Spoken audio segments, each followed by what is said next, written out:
I want to start with the advice my father gave me. He said to me, Michael, go and find yourself a good, steady employer. There's job security. Um, and obviously that's many years ago. And at the time, I suppose um, it was still good advice for him, given when he'd grown up, but it was terrible advice for me in the 1970s.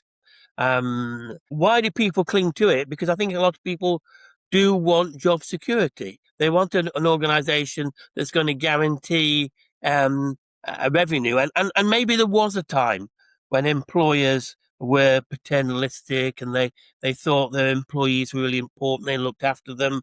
But I hate to tell you, since the 1970s, that's not the way employers see it. Whether as a result of recession, outsourcing, inflation, uh, at the end of the day, organisations, certainly in the commercial space, have to ensure they're profitable. And I say people have become, like any other unit, dispensable.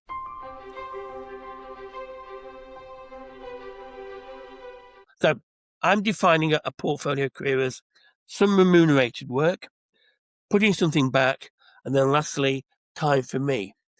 Whilst I think portfolio careers is still associated with people, say 50 plus, the gig economy, and in particular 0 hours and outsourcing, is creating a whole group of people who are no longer working for one employer. In fact, you could say, particularly with the advent of tech skills, I can decide to whom I work, when I work. And so I don't think it is the sole purview of people 50 plus today. You have to plan it. And most people, when I meet them, who think, I would really like to explore a portfolio career, I don't think they're market ready. So planning well ahead, if you're in corporate life today and you want to go to a portfolio career, I think there's a good 2 years work to do before you launch a portfolio career. That's the first thing. The second challenge is, and then for the remunerated part of your portfolio, you need to have skills that the marketplace wants to buy. And that requires a piece of self-investment, and also quite tricky. You've got to start thinking ahead as to what skills are going to be required. I can say to you today, if you've got AI skills, you're in a strong place. Well, would I have said the same thing 3 or 4 years ago? Now, if you had, and you start to do that investment today, creating a portfolio could be very easy for you. So there's that piece of thinking ahead. And I always say this, I don't believe it's an age thing in terms of if you've got employable skills, you can get a job or get work anytime.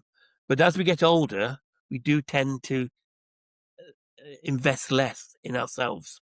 And therefore, if you go into the marketplace with a skill that's out of date or 25 years ago, you're not going to be employable. That's my first thing.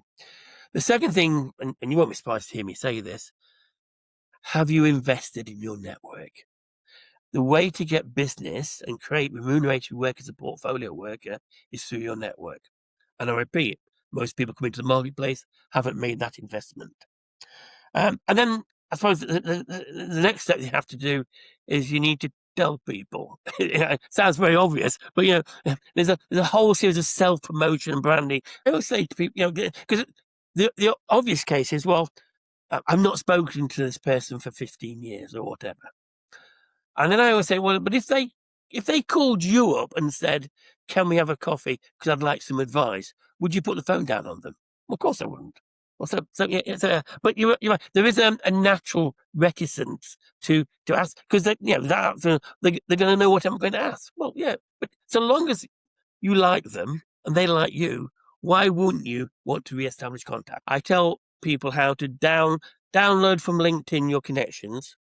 I segment them according to 3 criteria. How well I know this person? Have I invested in this person? What did I do for them? And do they have power of influence? AKA, if they make a call on my behalf, the recipient will take it. And I always say to people, that should be about 10% of your connections. Actually, I think you need at least 50 or 60 people. Why? Because a third won't help you. Going back, you think they're going to help you. A third would like to, but can't. But a third of it, i.e., you'll have 20 people who will be your marketing team. And it is interesting, that sort of that dynamic, and you're spot on. Sometimes you think, well, that person will help, don't, and yet somebody who actually maybe you didn't think was that significant or you hadn't done much for will go the extra mile for you. The only thing I can tell you is, and this is one of Michael's philosophy, if you help people, by and large, that will make the world a better place. I never know when the people are going to come back and help me, but I do know I've built a business with now over 100 corporate clients, all on the basis of recommendation. You have to have that longer term view of it, and not when, and that, I think, for a lot of people is, it's hard work, it's difficult, etc. But successful portfolio careers are great networkers, and when I say great networkers, they spend a lot of time giving back to other people. Make sure that at this moment in time, as an asset, you're appreciating, and you're appreciating in skills and knowledge the marketplace is going to want to buy in the next 2 to 3 years. Invest in your network. Think about, have I got 50 or 60 people who owe me a favor? And if not, can I create that environment that I'm doing things for them?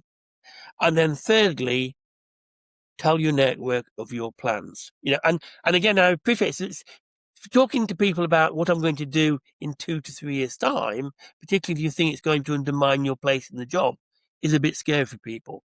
But the more people you've got on message, because these are the people who are going to provide you with remunerated employment, or indeed even introductions to the voluntary sector.